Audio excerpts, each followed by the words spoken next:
Welcome back to RoboReviews.net. This is Kyle Vanson, and I reviewed Shadows of the Damned. I did the 360 version, so buckle up. Now let me get this out of the way now, so I never have to mention it again. If I beat a game on medium, you give me the achievement for beating it medium and for beating it on easy. You give me both. Okay? Good, moving on.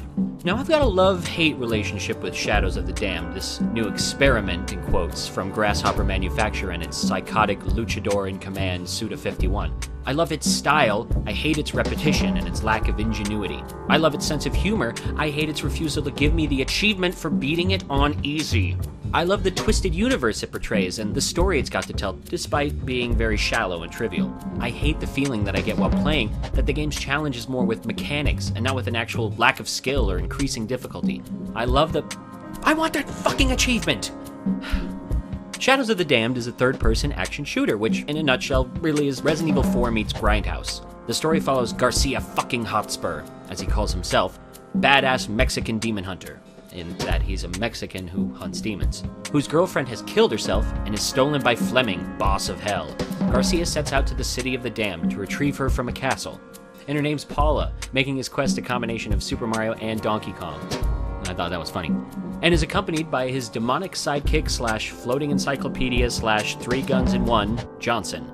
Yes, his name is Johnson, and you grip him hard. Johnson is the first in a pantsload of lewd and puerile content. It starts with Fleming joking that your rounds don't have enough penetration, moving onto a bridge made out of tits, a checkpoint system revolving around poo, and finally to Johnson's ultimate cannon form, the Big Boner, which is held the way you'd think. The game abounds with crude, immature, childish vulgarity and humor. And you know what? It works. It's never the annoying, tongue-in-cheek, ooh, aren't we cute sort of mentality. What risque material was started with Suda's previous work, No More Heroes, is really driven home in Shadows, and the game pulls no punches about it. Here comes the penis joke parade, and you're either on board or you're not. That isn't to say there aren't moments of nuanced and well-written comedy, because there are.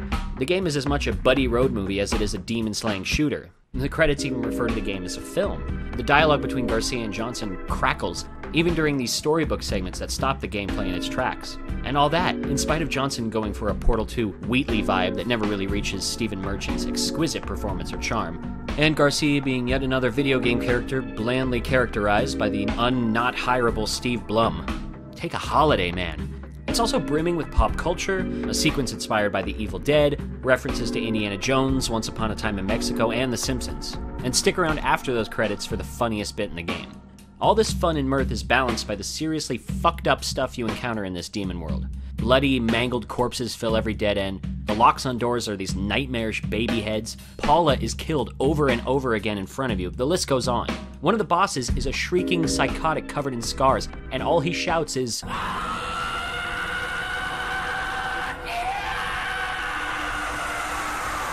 And that balance of goofy to grotesque is really what kept me moving forward. One second I'd be bombarded by gas mask sporting demons, only to be protected by a glowing anglerfish that plays French-Japanese rap. Babies dangle from trees, but right around the corner is Christopher, Shadow's smiley demon answer to Resident Evil 4's gravelly merchant. Think, what can I get for y'all? Instead of, what are you buying?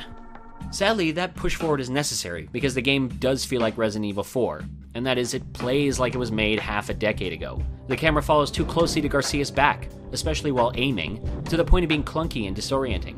The puzzles, most of them concerning the life-stealing darkness that randomly pops in from room to room, are repeated ad nauseum, and rarely become intriguing or fun, despite the fact that you blast cackling goat heads to return light to a room. Add in a few moments in the boss fights that become overly frustrating, and 2 incredibly poorly designed instant kill chase sequences, and one has a game that kept asking me to turn it off for a bit.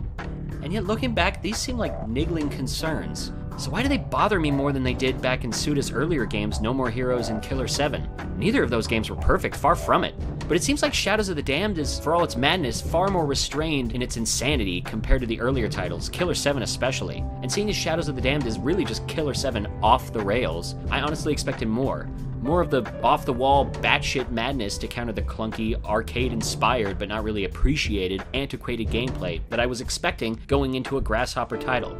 That inanity just isn't there.